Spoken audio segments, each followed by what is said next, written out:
Kamusta na nga po mga master at sa ngayon ay ating ipagpapatuloy na gisahin ang manhwa series na pinamagatang Solo Max Newbie. At ito nga po ang chapter 18 to 20 ng naturang manhwa. Kaya't atin na nga pong kaagad umpisahan. Sa pag-uumpisa ng kwento ay ipinakita sa atin etong pangunahing offensive force na pinangungunahan ni Song Junhwa na nagbigay ng paalala sa lahat ng mga porters na manatili sa likuran nilang bahagi habang silang mga tankers ang magsisilbing kalasag sa kanilang grupo. Agara namang kumilos ang lahat batay sa kaniyang tinuran kasunod ng kaniyang pag-activate ng skill na tinatawag na Iron Shield na level 3. Gayon din ang Edge Formation na level 2. Ang kanilang mage naman na nangangalang Lee Yun-mi ay ginamit din ang skill na Song of Warrior na level 2 upang magkaroon ng karagdagang lakas ang bawat kasamahan niya sa grupo. Nagsimula na rin kumilos ang mga higanteng Headless Guardian ng naturang dungeon at pinuntirya ang direksyon nitong si Song Junhwa na madali din niyang nadepensahan.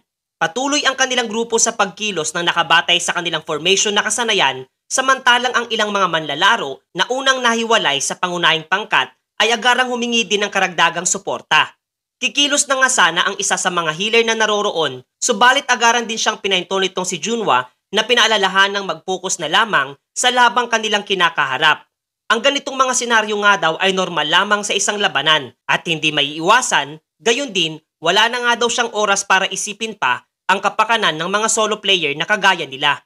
Sapagkat kung ihahambing nga daw ang mga ito sa mga miyembro ng kanilang guild ay di hamak na mas malaki ang tsansa nilang magtagumpay. At ang kanilang pagsasawalang bahala sa mga kagaya nilang solo player ay talagang nagdulot ng kawalan ng pag-asa sa mga ito. Subalit sa mga uling sandali ng kanilang patuloy na paghingi ng saklolo ay makikita ang isang individual na nagmamadaling tinatahak ang kanilang kinaroroonan. At ito nga ay walang iba kundi si Teresa na kaagad ginamit ang kanyang skill na Sign of Cross na agarang tumapos sa lahat ng mga guardian na nasa kanilang lokasyon mga master. Labis nga ang pagkabigla ng mga ito na makita ang nasabing babae habang kasalukuyan namang nag-aalala ito para sa iba pang mga manlalarong naroroon na nagsisilbing porter. Kung kaya't nagmamadali itong tinahak ang kanilang kinaroroonan.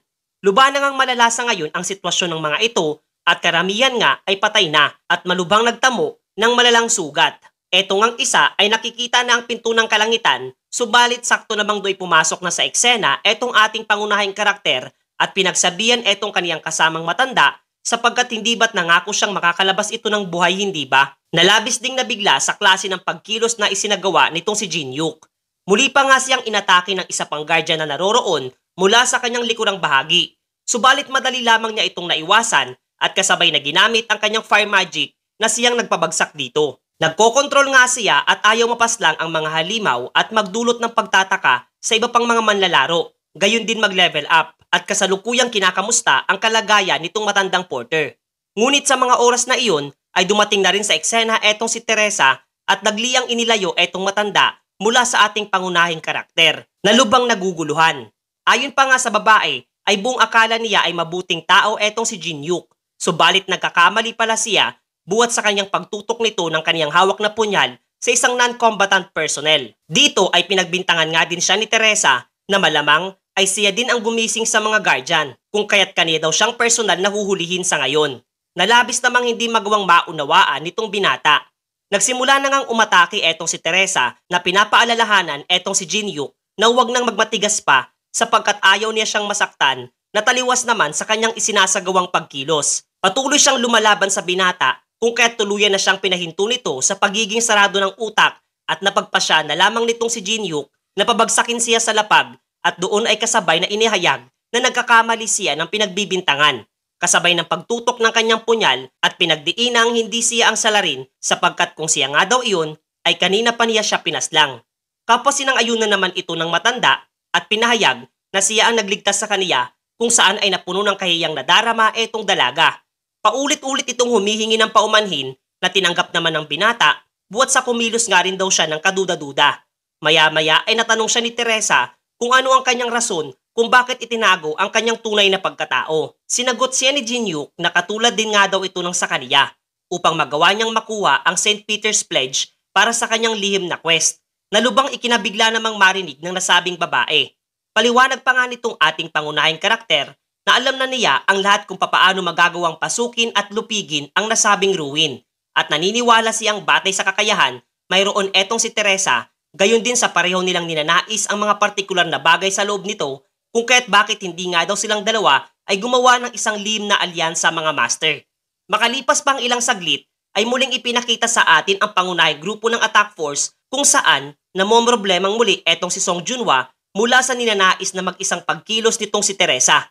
Ngunit binigyang diin naman ito na alam naman ng lahat ang kanilang mga plano at pamamaraan at batay sa kanilang naging kontrata at napagkasunduan ay mayroon siyang karapatan na magsagawa ng kaniyang personal na ninanais na pagkilos. Kung kaya't wala nang nagawa pa etong si Junhwa kundi ang sumang-ayon na lamang sa kaniya at nakipagkasundo na lamang na bago nila marating ang dulong bahagi ng mapa ay muli na siyang babalik sa kanilang grupo. Gayon din ay humiling muli ng isa pang pabor etong dalaga kung maaari siyang magsama ng isang porter sa kanyang paglalakbay na pinayagang muli nitong naturang kapitan. Tumingin nga ito sa mga porter na naroroon na mababakas ang agarang pagtanggi sa ninanais na mangyari nitong dalaga. Subalit may isang individual na naglakas loob na pumayag na samahan siya at iyon nga ay walang iba kundi si Jin Hyuk. Agaran naman siyang pinaalalahanan ng iba pa niyang kasamahan kung gaano kadelikado ang kanyang ninanais na isagawa. Subalit saad naman itong binata, hindi ba nila naranasan kailanman ang magkaroon ng nag-aalab na damdamin nung kanilang mga kabataan pa? Nagmukha itong romantiko at isinaad pang eto na nga mismo ang tamang oras upang ipakita ang init ng kaniyang pagmamahal. Maaari nga daw na hindi sapat ang kanyang kakayang tinataglay na magiging sanhi ng kaniyang pagpanaw. Subalit wala na siyang paki sa bagay na iyon at ang nasabing payag ay tuluyan nagpahinto sa mga seryosong pagmumukha ng kaniyang mga kasamahan. Payag pa nga ng mga ito na marahil ay siya na lamang ang huling romantiko sa kanilang panahon at nagpapaalala sa kanilang mga kapanahunan at buong puso pa nga na naghahangad ng kaniyang tagumpay sa pagmamahal. Samantalang puno naman ng pandidiri sa kaniyang sarili etong si Jin Hyuk sapagkat kinakailangan pa nga daw niyang isagawa ang ganong klase ng acting, tanging mapaniwala lamang ang lahat. Sa kanilang paglalakbay ay kanilang nasilayan ang pulutong ng mga undead at kapadoy kanilang nasilayan din ang lokasyon ng tinatawag na Peter's Oath na ngayon pinalilibutan ng mga nasabing halimaw at dito na nga rin ay nagplano sila ng kanilang pagkilos na isasagawa. Subalit isang babala ang ibinigay sa kanila ng system at inihayag na ang pinakatumatayong boss ng lugar na iyon ay kasalukuyang pinagmamasdan silang dalawa. Bagya namang napaisip etong si Jin Hyuk mula sa hindi direktang mensahe mula sa isang boss ng mga halimaw. Habang nagtanong naman etong si Teresa kung ano ang kanilang gagawin sa ngayon, buwat ng napukaw na nila ang atensyon ng pinaka-boss na naroroon. Subalit ayon pa sa binata, ay tiyak na siya ang kinikilala nito, na hindi naman magawang maunawaan itong dalaga ang tibay ng tiwala mayroon ito sa kaniyang sarili. Patuloy etong nagtanong na hindi ba't naihayag nga daw nitong binata sa kaniya na alam na niya ang pasikot-sikot ng lugar na ito, kung kahit ano daw ang pagkilos na dapat niyang isagawa sa kasalukuyan. Maya-maya ay nagsimula ng gumawa ng hakbang ang dalaga at nagsimulang direktang sunguin ang lungga ng mga pulutong ng mga halimaw na agara namang napukaw niya ang mga atensyon. Ginamit niya ang kanyang skill na battle song na nagkakaloob ng dagdag 3 points sa lahat ng mga aspeto ng abilidad na kaniyang tinataglay sa loob ng 10 minuto. Muli niyang naalala ang pahayag ni Jin Hyuk na tanging kinakailangan lamang niyang kunin ang atensyon ng mga undead na ngayon nga ay sama-sama nang nagsisimulang atakihin siya. Agaran na ring ipinakita nitong si Teresa ang kanyang abilidad at inactivate muli ang isa pang level 5 skill na strengthening the Divine Spirit na agarang nagpahinto sa pagkilos ng mga halimaw na nasa kaniyang harapan. Kasabay nga ng nakakasilaw na liwanag ay ang pagsasagawa naman niya ng kaniyang mga pag-atake para sa mga ito at kapang direktang kinalaban ang napakarami nilang bilang. Sa mga oras ding iyon ay nagsimula na ring isagawa ni Jin Hyuk ang kanyang pinakapakay habang nakay Teresa ang atensyon ng mga undead habang tumatalon at ginagawang tungtungan ang mga ulo ng mga halimaw. Subalit agad nga niyang nadama ang isang panganib sa kanyang direksyon kasabay ng biglaang pagsabog mula sa isang ataking pinakawalan patungo sa kaniya at iyon nga ay nagmula sa isang halimaw na tinatawag na Elite Lich na tumatayong pinakabos ng silid na iyon mga master. Hindi naman nagpakita ng anumang takot at pangamba etong binata buwat sa nangyari at masaya pang nasambit na sa wakas ng araw ay nagpakita na ito sa kaniya. Habang doy kaagad nga din siyang inatake pa nitong isang headless guardian na hindi niya inaasahang naroroon din. At malamang aniya ay posibleng ang ganitong pagbabago ay dulot ng kaniyang kasama etong manlalaro na si Teresa. Kinakailangan nga daw niyang maging mas maingat pa sa mga susunod na pagkilos. Patuloy naman sa pag-atake etong Elite Lich sa kaniya at walang paki-sideless guardian na madali lamang ding napapaslang. Patuloy nga itong nagsasagawa ng kanyang pagkilos at pag-atake laban dito sa binata.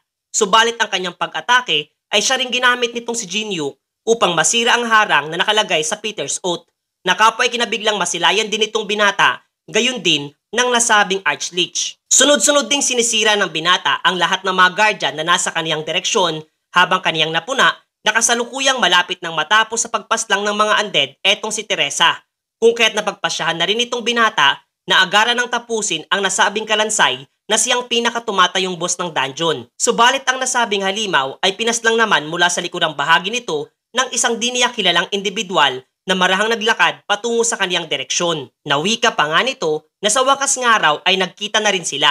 Dagdag pa nga niya na alam nga daw nito sa kanyang sarili na ang nasabing lugar ay tatahakin nitong binata at kasabay na binati siya ng long time no see.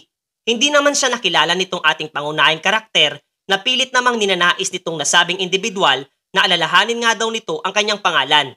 Subalit patuloy lamang na isinasaad ni Jin-Hyuk na hindi niya siya kilala na mas lalo lamang nagpainit sa kanyang tambutso. Sinubukan pa nga nitong gamitin ang kanyang Eye of Truth at dooy kanyang napag-alaman na ang pangalan nito ay Chun Yusong.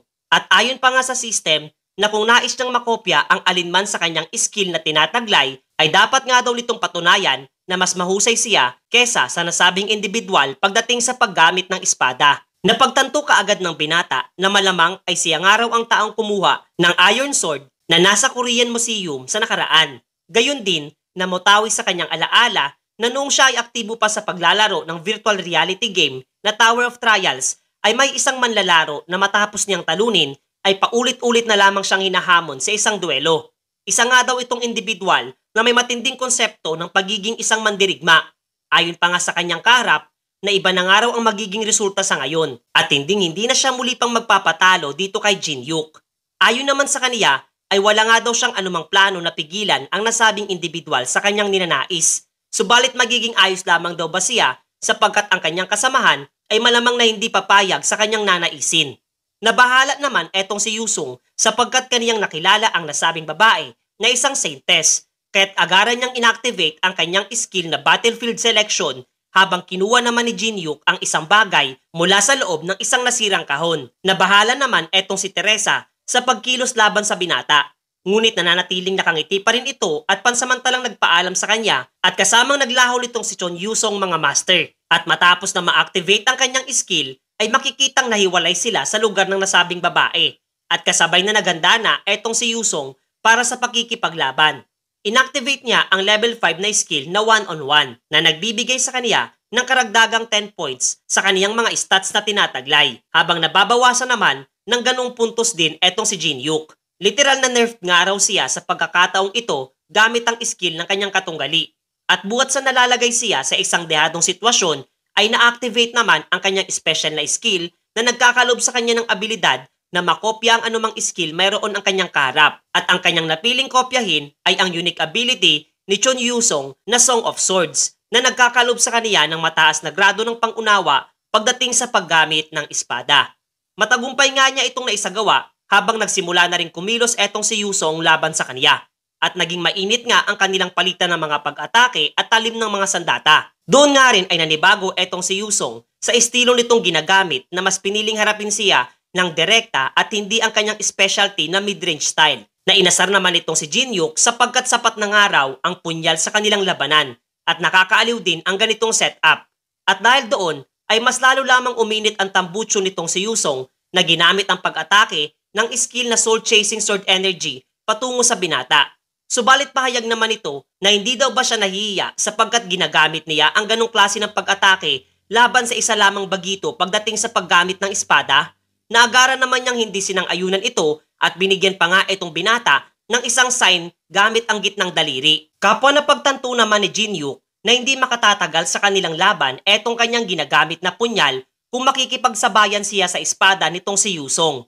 Kung kaya't kanyang ginamit ang itim na tableta na may kakayang pantayan ang abilidad ng espada ng kaniyang katunggali at kaniya itong pinagsama sa hawak niyang punyal. Agad ditong na-activate ang Fusion Overrank sa naturang pangyayari na nag-activate ng unique double S-rank ability na tinatawag na Grave of Sword na nagkakaloob ng karagdagang 500% ng pangunawa pagdating sa paggamit ng espada. Doon din ay na-activate ang skill na tinatawag na Knight of the Black Moon, habang ayon pa nga kay Jinyuk na wala pa ito sa 10% ng tunay na lakas nitong tinataglay. Subalit lubang nahihirapan na nga siyang gamitin ang nasabing sandata. Agad namang nabahala sa nasabing pangyayari etong si Yusong na hindi makapaniwala na papabor kay Jinyuk ang ganitong klase ng setup ng kanilang laban. Natanong pa nga niya ang kanyang sarili kung bakit patuloy pa rin siyang hindi manalo-nalo laban dito sa binata. Mula sa loob nga daw at labas ng laro ay ginagawa nga niya ang lahat ng kanyang makakaya at plano upang matalo siya. Kung kahit bakit hindi nga daw niya mahigitan ang nasabing individual. Hindi niya iyon matanggap sa sarili at muling nagpakawala ng pag-atake patungo kay Jinyuk, na ngayon nga ay madali na lamang winasak ang kanyang pag-ataking isinagawa at tinahak ang kanyang direksyon. Pahayag nga ng ating pangunahing karakter na dahil nga daw iyon sa nagawa niyang makipaglaban sa isang dihamak na mas mabilis at mas malakas hanggang sa umabot siya sa punto ng pagkabagot. At sa pagkakataong ito ay siya na ang nagsimula ng pag-atake laban kay Yusong at matagumpay na napatalsik ito at nabitawan ang kanyang hawak-hawak na espada mga master. Kaniyang nawika pa nga na muli nga daw ay siya ang nanalo sa kanilang laban sa ika-138 beses. Labis naman ang kahiyan nitong si Yusong sa kaniyang sarili at ninais na tapusin na nitong binata ang kanyang buhay. Subalit nakangiting nawika naman nito na mukhang sa susunod nga daw ay aabuti na ng 139 na beses na ikinabigla nitong marinig. Paliwanag ni Jinyuk na ang Tower of Trials ay hindi isang basta-bastang laro at posibleng mamatay ang sino mang manlalaro na magpapakampante. Kung kaya't kinakailangan nga daw magsama-sama ang mga kagaya nilang malalakas na manlalaro upang magawa itong i-clear at kabilang na siya doon. Ayon pa nga sa kaisipan ng binata, ay kinakailangan niya ng 60 araw para muling makopya ang skill ng individual na kaniyang nagawang kopyahin ang anumang skill. Gayun din, hindi nga raw niya kinakailangan pang hanapin ang mga ito sa susunod na kanyang isagawa ang pagkopya. Kasunod ng kanilang pansamantalang alyansa ay na-activate ang kanyang skill na commune, subalit binigyang diin itong si Yusong na magiging iba na ang resulta sa susunod nilang paghaharap at pagkikita. At ang payag nga daw na iyon ay itanim niya sa kanyang isipan. Kapwa napawalang bisa na rin sa mga oras na iyon ang skill ng nasabing individual habang natanong nga siya nito kung ano ang kanyang tunay na pangalan. Subalit wala naman itong halaga para sa binata kung kaya't napagpasya na lamang nitong si Yusong na tawagin siya sa kanyang original na pangalan na ginagamit sa loob ng larong Tower of Trials na lubos na ikinabahala nitong si Jinyuk. Pasintabi na nga lamang pumuna sa mga kumakain sapagkat kasabay ng paglalahad nito ng salitang poof part o sa Tagalog ay duming otot na mas lalo lamang nagpainit sa ulo nitong binata na marinig. At kasabay ng nasabing pangyayari ay doon din po pansamantalang nagtatapos ang chapter 18 to 20 sa manhwa series ng Solo Max Newbie. Maraming salamat po mga master sa inyong walang sawang pagsuporta. Hanggang sa muli!